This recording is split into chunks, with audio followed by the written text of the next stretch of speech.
Hello students, welcome to this video lecture on the topic important tips or techniques for effective writing. This lecture is meant for students who are pursuing any kind of a technical or professional course and those who are into academic or professional writing.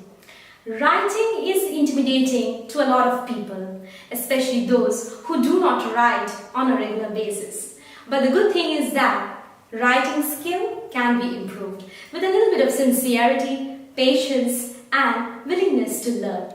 Let us now discuss some of the important tips which are essential for writing effectively.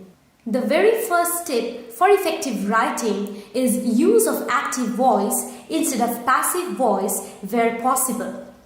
Active voice sentences follows the sequence subject plus verb plus object, whereas passive voice sentences follows the sequence object plus verb plus subject. In an active voice sentence, the subject carries out the action, whereas in a passive voice sentence, the subject is affected by the action. Thus, active voice sentences are comparatively lighter than the passive voice sentences. Although the difference is small, the variation in emphasis changes the perspective of the sentence. Next is keep it simple. Simplify your message by using simple words and sentences. Instead of using long, difficult and obscure words, we should instead use simple and precise vocabulary so that it helps the readers to decode the text or the message easily. The next important tip is use of short paragraphs in a text. Instead of using long rambling paragraphs, we should rather use short paragraphs for describing or developing one idea at a time. Short paragraphs in a text makes reading easier since our brains take in information better when it is broken into smaller chunks. The next important tip that we shall discuss is explain the jargons and terminologies that has been used in the text.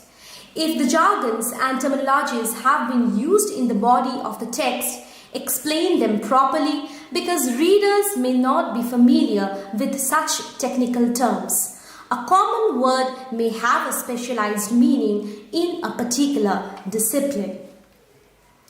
Next is define abbreviations. Acronym and initialisms, for example, WHO for World Health Organization or UN for United Nations, should always be defined at the first use. Thereafter, we may use the abbreviation in the body of the text. The text should be written in such a manner that the readers should not be wondering about what we are talking about. The next important tip is check for ambiguity. Sometimes we use vague expressions or confusing words in the write-up. And also sometimes we write sentences that can be interpreted in more than one way. In academic writing, we should avoid such kind of ambiguous expressions as they create confusion and often lead to misinterpretation. And the last important tip that we are discussing is eliminating redundant words or phrases. Repetitious expressions should be avoided in technical writing. Unnecessary words and phrases should be eliminated from the text. Shorter sentences can have a greater impact. For example, use the verb forms of the words instead of using noun forms. Instead of writing in the creation of, rather, we can use the verb form as to create. Next, reduce wordy phrases to single words. For example, instead of writing suggestive of the fact that, we can rather simply say suggest that. Thus, it may be said that brevity is indeed considered to be a powerful tool in effective writing. Dear students, hope this lecture has helped you to some extent in identifying some of the important tips or techniques which are essential for writing effectively. Hope to come up with more videos. Thanks for watching.